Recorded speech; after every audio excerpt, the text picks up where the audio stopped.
இரண்டாவது கட்டமாக, ஏன்னா முதல் 5 தேர்தல் வாக்குறுதிகளை இபிஎஸ் அவர்கள் வெளியிட்டிருந்தாங்க இதற்கு முன்பு.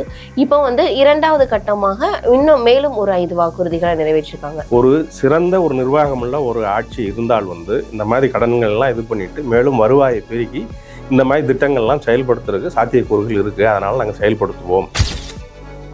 இவங்க இதுலயா முதலீடு செஞ்சிருக்கிறாங்களா, வருவாய் வர்ற அளவுக்கு ஏதாவது ஒரு இது பண்ணியிருக்காங்கன்னா கிடையாது. புரியுதுங்களா? வர்ற இதெல்லாம் கடன் எல்லாம் வாங்கி இவங்க வெற்று விளம்பரத்திற்காக செலவு செய்து விரயம் செய்திருக்கிறார்கள் அப்படிங்கிறத பார்க்கணும் அப்படின்னு சொன்னாங்க. ஏன்னா இப்போ ஒரு திறனற்ற ஆட்சி நடக்குது. அடுத்தபடியா பாத்தீங்கன்னா, அனைத்து குடும்ப அட்டைதாரர்களுக்கும் 3 இலவச கேஸ் வழங்கப்படும் அப்படின்னு சொல்லியிருக்காங்க. இன்னும் முழுமையாக எங்கள் தேர்தல் அறிக்கை வெளிவரவில்லை.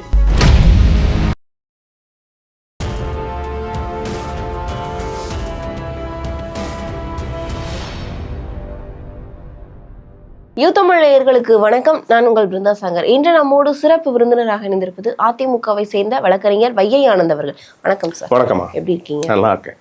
இப்போ இரண்டாவது கட்டமாக, ஏன்னா முதல் 5 தேர்தல் வாக்குறுதிகளை இபிஎஸ் அவர்கள் வெளியிட்டிருந்தாங்க இதற்கு முன்பு. இப்போ இரண்டாவது கட்டமாக இன்னும் மேலும் ஒரு 5 வாக்குறுதிகளை நிறைவேற்றிருக்காங்க. இப்போ கல்வி கடன், மாணவர்களுடைய கல்வி கடன் அரசே ஏற்கும் சொல்லியிருக்காங்க. அப்புறம் முதியவர்களுக்கு 2000 ரூபாய் ஏற்றி கொடுக்கப்படும் அப்படின்னு சொல்லியிருக்காங்க. இதற்கு முன்பு பார்த்தீங்க அப்படின்னா மகளிருக்கு 2 ரூபாய் கொடுத்திருந்தாங்க, ஆண்களுக்கும் இலவச பேருந்துகள் அப்படின்னு பல விஷயங்களை இது பண்ணியிருந்தாங்க. இது எல்லாமே பார்த்தீங்கன்னா நிதிநிலை அப்படின்ற ஒரு விஷயத்துக்குள்ளதான் வருது. ஏன்னா இப்போ இது இருக்கக்கூடிய அரசு கிட்டத்தட்ட 4.5 லட்சம் கோடிக்கு மேல, அப்போ மொத்தம் பார்த்தீங்கன்னா தமிழ்நாட்டுடைய கடன் 9.5 லட்சம் கோடிக்கு மேல இருக்கு. இப்போ இதுக்கு அடுத்து வரக்கூடிய கவர்மெண்ட், அது யாரோ அதிமுகவோ திமுக வாட்டவர் யாரா இருந்தாலுமே அவர்களுடைய தலையில தான் போய் அந்த கடன் சுமையானது அப்படியே விழும் அப்படின்றது நம்ம எல்லாரும் அறிந்த உண்மை. இப்போ இபிஎஸ் உடைய அறிக்கையெல்லாம் எப்படி ஈடுகட்ட போறாரு, எப்படி இதை சரி செய்ய போறாரு அப்படின்ற கேள்விதான் எழுதிருக்கு. எப்படி சார் பண்ண? அது முதல் தேர்தல் வாக்குறுதி கொடுக்கும் பொழுதே மாண்புமிகு அண்ணன் எடப்பாடியார் அவர்கள் மிக தெளிவாக ஒரு செய்தியை கூறினார்.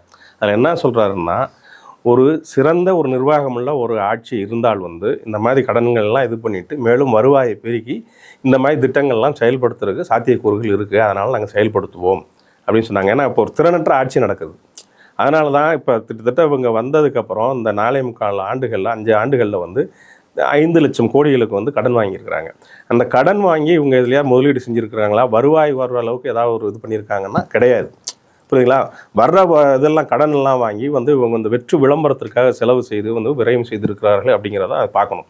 இது சின்ன எடுத்துக்காட்டு என்னன்னா, கொரோனா போன்ற காலகட்டங்களில் பார்த்தீங்கன்னா அரசுக்கு வருவாயே கிடையாது.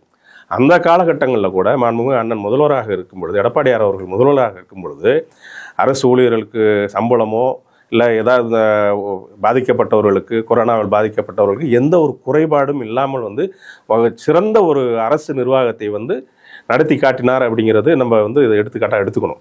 அதனால தான் அவர் சொல்கிறார், அண்ணன் எடப்பாடியார் கூறுவது என்னன்னா, ஒரு சிறந்த நிர்வாகம் இருந்ததுன்னா இந்த கடனையும் அடைத்து விட்டு ஒரு நல்ல வருவாயை பெருக்கி, அரசோட வருவாயை பெருக்கி இந்த மாதிரி திட்டங்கள்லாம் நலத்திட்டங்கள்லாம் செயல்படுத்த முடியும் அப்படிங்கிறது மிக தெளிவாக கூறிவிட்டார் அப்படிங்கிறது தான் நான் இதன் மூலியமாக கூறிக்கொள்கிறேன். கண்டிப்பா சார். இருந்தாலுமே அந்த கடன் சுமையானது இப்போ அதற்கு பின்பு அவர்கள் வந்தாலும் அந்த இப்ப தமிழ்நாட்டில் இருக்கின்ற வசதிகளை செய்வதற்கு இவர்களுக்கு மேலும் கடன் வாங்க வேண்டிய அவசியமும் இருக்கும், தேவையும் கண்டிப்பா இருக்கும்.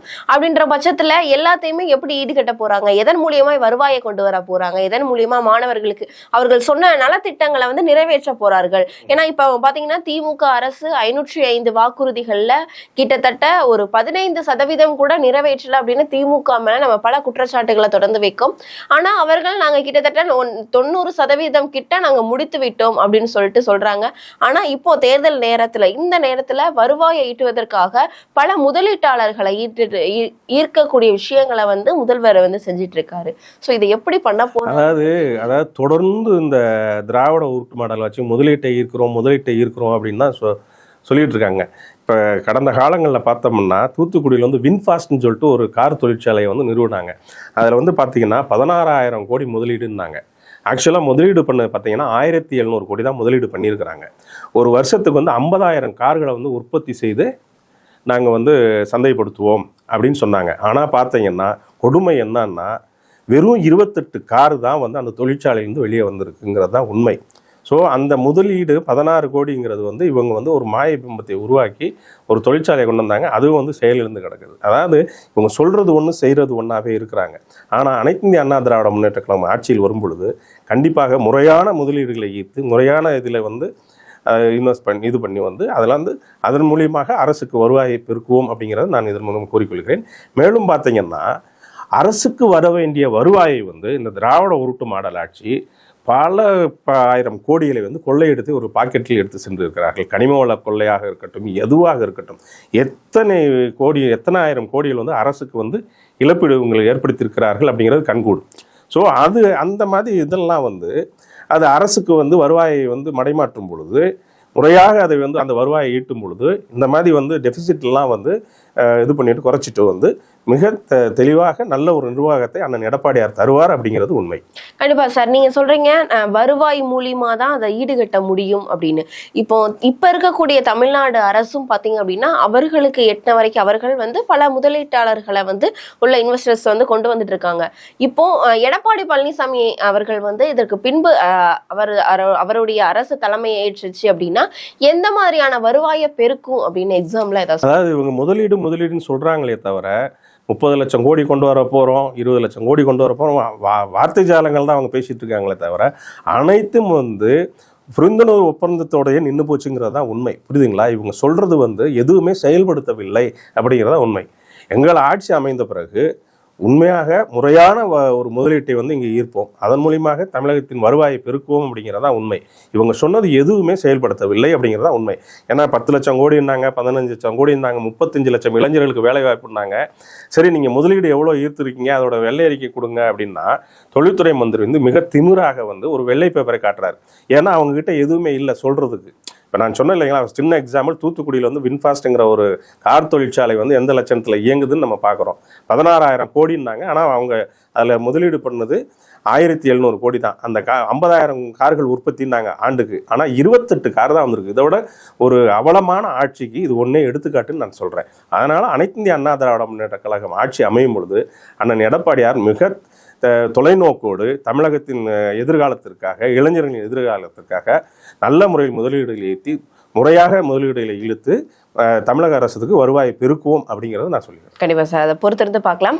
இப்போ இன்னொரு அடுத்தபடியா பாத்தீங்கன்னா அனைத்து குடும்ப அட்டைதாரர்களுக்கும் 3 இலவச கேஸ் வந்து வழங்கப்படும் அப்படின்னு சொல்லியிருக்காங்க.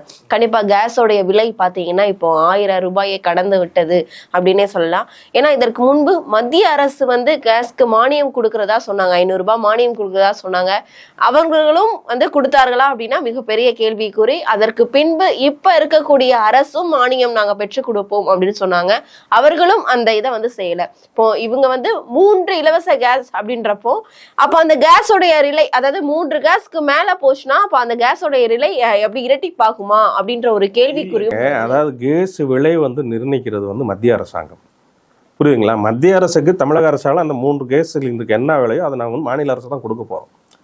புரியுதுங்களா? அதனால வந்து கேஸ் சிலிண்டர் விலை ஏறும் அப்படிங்கிறதெல்லாம் ஏத்துக்க முடியாத ஒண்ணு. நீங்க நல்லா புரிஞ்சுக்கணும் சார். அதாவது இப்போ கேஸோடைய விலை வந்து நமக்கு தெரியும் 1000 ரூபாய், 1000 ரூபாய். மத்திய அரசிலிருந்து என்ன விலைக்கு வாங்குறோமோ அதே விலை தான் நம்ம கொடுக்க போறோம். ஸோ அந்த 3 கேஸ் சிலிண்டர் தான் வந்து அது தமிழக அரசு ஏற்றுக்கொள்ளும். அந்த 3 இதுக்கூட விலையை வந்து மத்திய அரசு நிர்ணயிக்கும் விலையில் தான் நம்ம வாங்குகிறோம். புரியுதுங்களா? அதனால கேஸ் விலை வந்து அபரிதமாக ஏறுவதற்கு வாய்ப்பு இல்லை அப்படின்னு தான் நான் இதன். ஏன்னா எடுத்துக்காட்டா நம்ம இப்போ இருக்கக்கூடிய அரசையே கூட நம்ம சொல்லலாம். ஏன்னா மின் கட்டணம் உயர்வு அப்படின்றது கிட்டத்தட்ட 3 முறை வந்து அதிகரிச்சிருக்கு. இன்னொன்னு அதாவது 1 மாதத்திற்குள்ளேயே வந்து மின் கட்டணம் வந்து சரிபார்த்து இது பண்ண மாதாந்திர கட்டணமா கொடுக்குறேன்னு சொன்னாங்க. இதுல என்னன்னா அனைத்து இந்திய அண்ணா திராவிட முன்னேற்ற கழகம் ஆட்சியில் இருந்த பொழுது தமிழகம் வந்து மின்மிகை மாநிலமாக இருந்தது. இவங்க வந்து அந்த திட்டத்தை எல்லாம் முடக்கி விட்டு வெளியிலிருந்து இவங்க வாங்குறாங்க. மின்சாரத்திலிருந்து வெளியிலிருந்து கொள்முதல் செய்கிறாங்க. குறிப்பிட்ட அளவுக்கு மேல் வந்து இவங்களை வந்து விலை நிர்ணயித்து வாங்குறதுனால தான் இன்னைக்கு வந்து மின்சாரத்துறை வந்து கடன் சுமையில் தவித்து கொண்டு இருக்கிறது தான் உண்மை. நாங்கள் ஆட்சியில் இருக்கப்ப தமிழ்நாடு மிகைமின் மாநிலமாக மாற்றிய பெருமை அனைத்து இந்திய அண்ணா திராவிட முன்னேற்ற கழக ஆட்சிக்கு உண்டு. இவர்கள் வந்து அதை சீரழித்து விட்டார்கள் அப்படிங்கிறது தான் உண்மை. கண்டிப்பா. ஏன்னா இப்ப எதனால அந்த மின் கட்டணம் உயர்வு சொல்ல வந்தேன் அப்படின்னா, இப்ப 3 முறை வந்து ஏத்திருக்காங்க அப்படின்றப்போ அவர்களால இருக்கக்கூடிய இத வந்து சரிகட்ட முடியல அப்படின்றப்ப தான் ஏத்திருக்காங்க. இவர்கள் அதாவது 3 கேஸ் குடுத்துட்டாங்க, இலவசமா 3 கேஸ் குடுக்கறப்போ வேற எதுலயாவது விலையை வந்து ஏத்துவாங்க அப்படின்னு மக்கள் அச்சுறுத்துறாங்க. அதுக்கெல்லாம் வாய்ப்பே கிடையாதுங்க. அதான் மிக தெளிவாக அண்ணன் எடப்பாடியார் கூறிவிட்டார். ஒரு சிறந்த நிர்வாகத்தை கொடுத்தால் அனைத்தும் சாத்தியமே அப்படிங்கிறது தான் நான் மக்கள் முன் வைக்கிறேன். புரியுதுங்களா? அதனால் இது ஒரு திறனற்ற ஆட்சி நடக்கிறதுனால இவ்வளோ அவலங்கள் வந்து மின்சார கட்டணம் வந்து உயர்வு, வரி உயர்வு, ஏன்னா இவங்க எல்லாம் வந்து சரியாக எந்த ஒரு நிர்வாகத்தையும் வந்து நிர்வகிக்காத காரணத்தினால்தான் இன்னைக்கு வந்து தமிழக அரசு இந்த கடனிலிருந்து தத்தளிக்கிறது. புரியுதுங்களா? தமிழக அரசுக்குரிய வருவாயும் வரவில்லை, வருவாயும் இங்கே ஈட்டவில்லை. என்ன இந்த மாதிரி கனிம வள கொள்ளை, ஏன்னா அரசுக்கு வர வேண்டிய, கஜானாவுக்கு வர வேண்டிய கனிம வள வருமானம் எல்லாம் இவர்களோட பாக்கெட்டுக்கு போயிருக்கு. புரியுதுங்களா? அதையெல்லாம் முறைப்படுத்தினாலே இந்த மாதிரி திட்டங்களை, மக்கள் நல திட்டங்களை வந்து செம்மையாக செயல்படுத்த முடியும் அப்படிங்கிறத நான் இதழ் மூலம் கூறுகிறேன். இப்போ அதே மாதிரி பாத்தீங்கன்னா ஜல்லிக்கட்டுல பங்கேற்று உயிரிழந்தவர்களுக்கு 10 லட்சம் வந்து நிவாரண உதவி அளிக்கப்படும் சொல்லியிருக்காங்க. இப்போ ஜல்லிக்கட்டுல வெற்றி பெற்றவர்கள் தொடர்ந்து கோரிக்கை வச்சிட்டு இருக்காங்க. கிட்டத்தட்ட பாத்தீங்கன்னா எத்தனையோ ஆண்டுகள், அதாவது எங்களுக்கு கவர்மெண்ட் ஜாப் கொடுங்க அப்படின்ற மாதிரியான விஷயங்களை முன்வைக்கிறாங்க. இப்போ இறந்தவர்களுக்கு 10 லட்சம் அப்படின்ற நிதி உதவி அறிவிச்சிருக்காங்க. அது வரவேற்கக்கூடிய ஒரு விஷயம்தான்.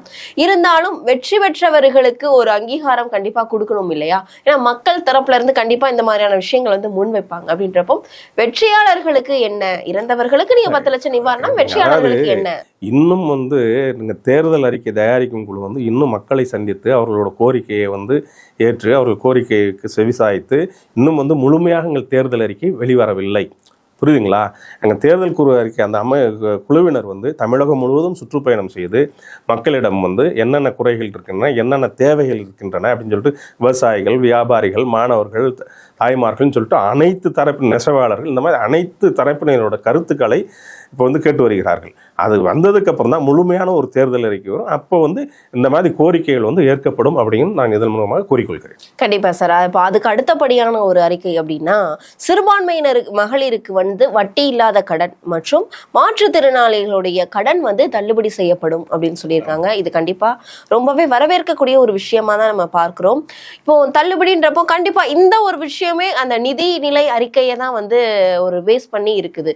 இந்த இதை எப்படி ஈடுகட்டுவாரு அப்படின்னு ஏன் சொல்றேன்னா, அதாவது ஒரு சின்ன எடுத்துக்காட்டுனா, விவசாயிகளுக்கு வந்து கடன் தள்ளுபடி செய்தவர் மாண்புமிகு அண்ணன் எடப்பாடியார் வந்து முதல்வராக இருக்கும் பொழுது நாங்கள் சொல்வதைத்தான் செய்வோம், சாத்தியக்கூறுகள் இருப்பதை தான் நாங்கள் வந்து அறிவிப்போம் அப்படிங்கிறது முன்னிருக்கேன். ஏன்னா இவங்க விவசாய கடன் தள்ளுபடி, மாணவர் கல்வி கடன் தள்ளுபடின்னு சொல்லிட்டு தான் இவங்க வந்து 2020 ஆட்சிக்கு வந்தாங்க. இவங்க எதுவுமே பண்ணல. ஆனால் அண்ணன் எடப்பாடியார் அவர்கள் முதல்வராக இருக்கும் பொழுதே விவசாயிகளோட கடனை வந்து தள்ளுபடி செய்தார் அப்படிங்கிறது மக்கள் அனைவருக்கும் தெரியும். ஆனால் நாங்கள் வந்து சொல்வதைத்தான் செய்வோம். அனைத்து சாத்தியக்கூறுகளையும் ஆராய்ந்த பின் தான் நாங்கள் தேர்தல் அறிக்கையாக அண்ணன் எடப்பாடியார் அவர்கள் அறிவித்து வருகிறார்கள் அப்படிங்கிறதா உண்மை. ஆனால் நாங்கள் சொல்வதை செய்வோம் அப்படின்னு இதன் மூலியமா தெரிவித்துக் கொள்கிறேன். கண்டிப்பா சார். நம்ம தொடர்ந்து வந்து தேர்தல் அறிக்கை குறித்து பேசிட்டு இருந்தோம். இப்போ திமுக அரசினுடைய வந்து நடவடிக்கைகள் வந்து இப்போ நாளுக்கு நாள் வந்து மோசமாகுது. அதாவது ஊடக வெளிச்சம் அப்படின்றத வந்து முடக்கிறதுக்கு பாக்குறாங்க அப்படின்னு ஒவ்வொரு விஷயத்திலையும் நம்ம பார்த்துட்டு இருக்கோம். ஏன்னா இதற்கு முன்பு சவுக்கு சங்கர், ஏர்போர்ட் மூர்த்தி, இப்போ லியோ அப்படின்றவர், அப்புறம் வாராகி, இந்த மாதிரி நிறைய யூடியூபர்ஸ் வந்து தொடர்ந்து தாக்கிட்டு இருந்தாங்க. இப்ப பாத்தீங்கன்னா ஸ்ட்ரைட்டா வந்து ஸ்டாட்லைட் மீடியால இருக்கக்கூடிய ஆட்களையும் தாக்குறதற்கு வந்து அவர்களுடைய எம்எல்ஏ வந்து தாக்கி இருக்காங்க. இப்போ அதெல்லாம் எப்படி சார் பார்க்க? அதாவது இங்க வந்து பத்திரிகை சுதந்திரம் இருக்குன்னு வார்த்தைக்கு வார்த்தை வந்து முதல்வர் வந்து ஒவ்வொரு மேடையிலும் கூறுகிறாரு. அவர் சார்ந்த கட்சியில் இருக்கிற எம்எல்ஏ ஒருத்தர் வந்து சட்டமன்ற உறுப்பினர் வந்து செய்தி சேகரிக்க சென்ற நிருபரையும், நியூஸ் தமிழ் சேனலோட நிருபரையும், ஒளிப்பதிவாளரையும் வந்து கேமராமேனையும் வந்து அவங்க கட்சி எம்எல்ஏவே அடிச்சிருக்காரு. அது வந்து சமூக வலைதளங்களில் வந்து கொடுமையாக தாக்கியிருக்காங்கன்னு நம்ம பார்க்குறோம். எம்எல்ஏவே அடிக்கிறார். அந்த காணொலி கூட நேற்று வந்திருக்கு. இன்றைக்கு வரைக்கும் முதல்வர் தரப்பிலிருந்து ஏதாவது ஒரு இது வந்ததா, அறிக்கை வந்ததா, இல்லை அவர் சட்டமன்ற உறுப்பினர் மேலே, அவர் கட்சியை சார்ந்த ஒரு எம்எல்ஏ மேலே அவர் என்ன நடவடிக்கை எடுத்தார்? அதனால் தொடர்ந்து வந்து இங்கே வந்து செய்தியாளர்களை தாக்குவதும், இந்த மாதிரி யூடியூபர்கள் மீது போலியான வழக்குகளை போட்டு பழிவாங்குவதும் தான் இந்த அரசு வந்து நடந்து கொண்டு இருக்கிறது அப்படிங்கிறத உண்மை. சொந்த எம்எல்ஏ வந்து ஒரு அடிக்கிறார். இந்த விஷயத்தை முன்வைக்கிறீங்க. இப்போ அதாவது ஒரு போட்டி, அதாவது தொழில் போட்டி காரணமாக தான் இந்த விஷயம் நடந்திருக்கு அப்படின்னு திமுகவினர் சொல்றாங்க. ஏன்னா நியூஸ் தமிழோடைய ஓனர் வந்து என்ன வேலை பாக்குறாரு, அவரும் அதே கனிம வளங்கள் தொடர்பான வேலைகளை தான் பாக்குறாரு. நான் என்ன கேக்குறேன்னா, சரி தொழில்முறை போட்டியாவே இருக்கணும், அதுக்காக வர்ற வந்து செய்தியாளரையும் ஒளிப்பதிவாளரையும் வந்து தாக்குவீங்களா? உங்கள் எம்எல்ஏவே தாக்குவாரா? அப்போ தாக்குவது வந்து நீங்கள் நியாயப்படுத்துகிறீர்களா? அப்படி தான் நான் கேட்குறேன்.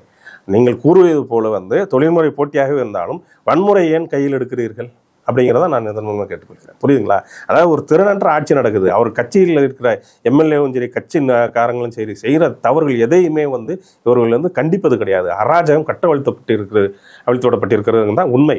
புரியுதுங்களா? அதே மாதிரி பார்த்தீங்கன்னா அந்த நந்தனம் கல்லூரியில் பார்த்தீங்கன்னா ஒரு பெண்ணுக்கு வந்து நடந்த கொடுமை கல்லூரி வளாகத்திலேயே நடந்திருக்கு.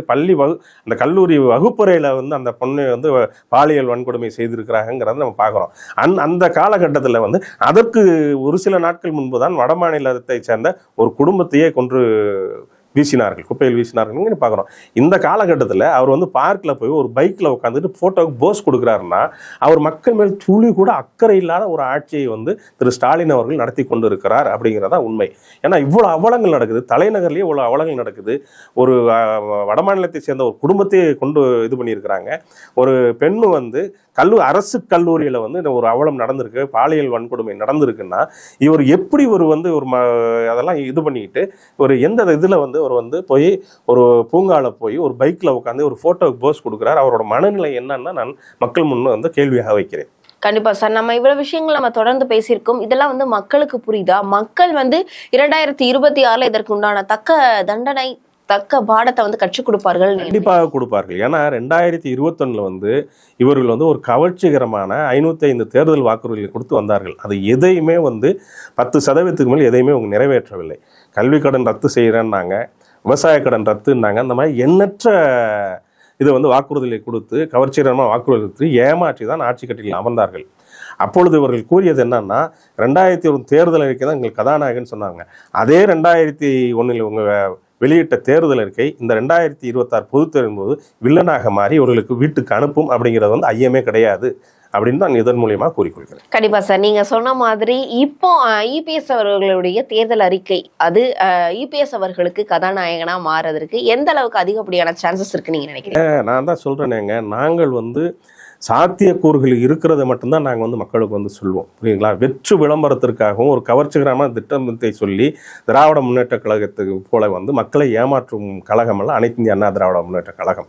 புரியுதுங்களா? அதனால் வந்து அனைத்து தேர்தல் அறிக்கையிலும் நாங்கள் வெளியிடும்போது சாத்தியக்கூறுகளை தான் நாங்கள் சொல்லிகிட்டு இருக்கோம். அதை கண்டிப்பாக நிறைவேற்றுவோம் அப்படின்னு இதன் மூலியமாக கூறிக்கொள்கிறேன். 2026 அனைத்து இந்திய அண்ணா திராவிட முன்னேற்ற கழகம் அண்ணன் எடப்பாடி தலைமையில் வந்து மாபெரும் வெற்றி பெற்று நாங்கள் ஆட்சி கட்டளையில் அமல்வோம் அப்படின்னு இதன் மூலம் தெல்ல தெளிவாக கூறிக்கொள்கிறேன். கண்டிப்பா சார், நம்ம பொறுத்திருந்து பார்க்கலாம். 2026 சட்டமன்ற தேர்தலுக்கு பின்புதான் நீங்க சொல்ற விஷயங்கள்லாம் எந்த அளவுக்கு உண்மையாகுது அப்படின்றது தெரியும்.